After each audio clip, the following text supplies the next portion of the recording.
An inverse function is determined by making the dependent variable of one function the independent variable of the other function. In this lesson, you'll learn how to identify and describe inverse functions using an equation and graph. A function and its inverse reflect each other over the line y equals x.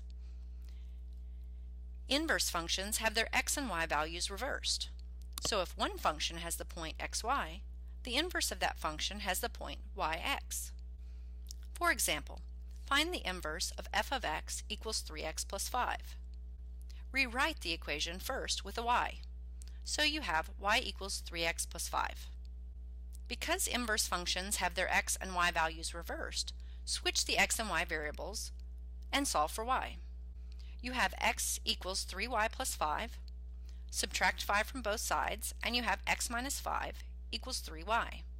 Divide both sides by 3 and solve for y.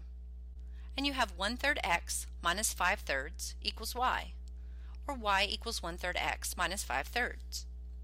The inverse can also be written as h of x equals 1/3 x minus 5/3. You can see how they reflect each other over the line y equals x here. In this case, the inverse is a function. However, this is not always true. For example, let's find the inverse of the function f of x equals 4. First, rewrite the equation with a y. Remember that inverse functions have their x and y values reversed.